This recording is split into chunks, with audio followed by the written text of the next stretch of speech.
Coach, go ahead and make an opening statement, and then we'll open it up for questions. Well, credit to Ohio State.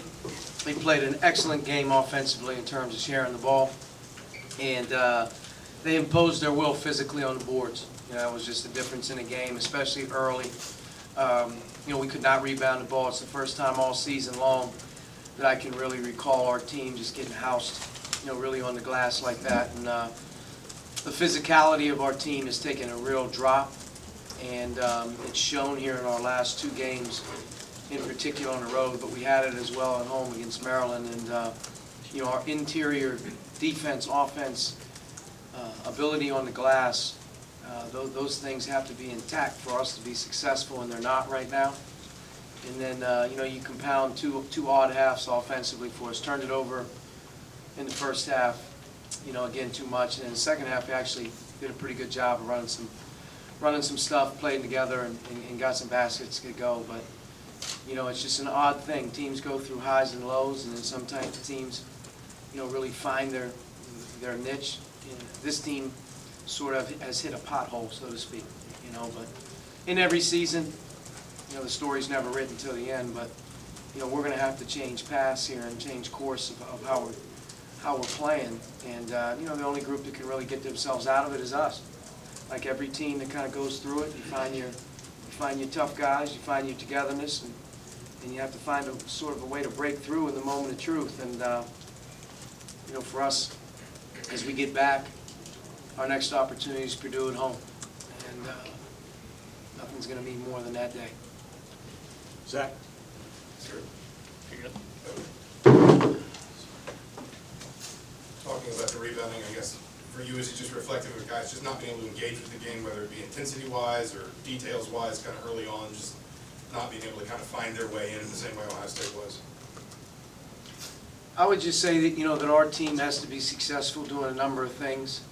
Getting to the foul line, rebounding, not turning it over, obviously playing extremely hard, the things we talked about. And rebounding's been a staple for this team. We're one of the better rebounding teams in the country, and we're one of the better rebounding teams in the league. And our physicality and just the energy level, getting after balls, just isn't there right now. We probably had, 6 or 7 50-50 rebounds that end up going out of bounds that they get. To me, just not getting the ball. We're not quick to it right now. We're not rebounding them. And you don't put it on one or two guys, but right now our front court is really struggling right now. To rebound and defend inside. That's something that we've got to find a way to get back to be a little bit better. And I just thought that though very early was too easy. Too easy inside, inability to rebound the ball in the first half. And Caleb, 15-11, but this 15-11 was much different than it was the first time we played him. He had an easy time around the basket. He came up with 4 or 5 rebounds right under the basket. Just quicker to the ball, stronger. Chip? Coach, 0 second chance points for you guys. The biggest number of the game, second biggest, or how important? Telling. That's a very telling number. At half, we may have had 1 offensive rebound. We have 4 offensive rebounds for the game. That hasn't happened all season. And I'll give Ohio State credit. I'm sure that was a point of emphasis for them, is to keep us off the glass. But second effort, multiple effort, guys above the rim crashing.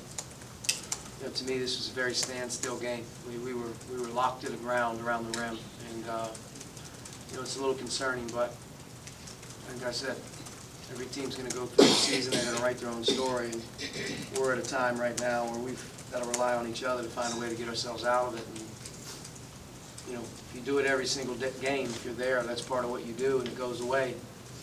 You find out why and you move forward. But 4 offensive rebounds, no second chance points. I'm sure they were blocking out, but they've tried to block us out before every other game that we've played too, and we found a way to get on the board. So it's a definite problem. Coach, you mentioned the lack of physicality. Is it a game-by-game thing, or is it gradual that you notice how it gets to this point, and then how you kind of address it when you move into this week off that you guys have? I mean, it's slow deterioration.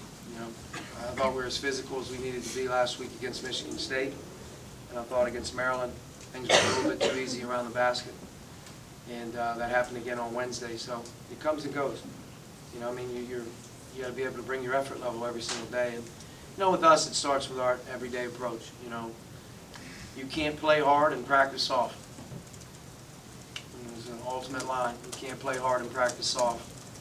And, you know, with us, we got to get back to becoming a hard-playing team that's physical, that rebounds, and is able to dig some things out. And good things happen when you play that way. We've shown that. But, you know, right now, there's just a lack of physicality. If you watch our league games, as you keep approaching the end of the season, it's so physical. Everything in the paint is hard-earned. You probably had 10 layups tonight, you know, again. And our interior presence, our inability, like I said, to defend the paint, rebound, that's something that we have to have intact, you know, for us to be good. And it just hasn't been there the last couple of days. Obviously, we have some time here to regroup, which we need to. And, you know, when we play Purdue, obviously, you know, that's when it matters. Okay, time for one more question. As the game went on, Rob seemed to be getting a little fresher on the court. Do you see that as a good thing, as him trying to take a leadership role, or would you rather him get a little bit better, like see a little better body language? You're looking for emotion, you look for anything to get you guys stirred up. You know, to me, in situations like this, you know, the players, they need to hear each other more than they need to hear me. You know, on-floor body language has got to be more about next play, you know, toughness and commanding each other, but I'm sure there's some frustration out there as well, but I'm not worried about Rob. All right, Coach, thanks. Thank you.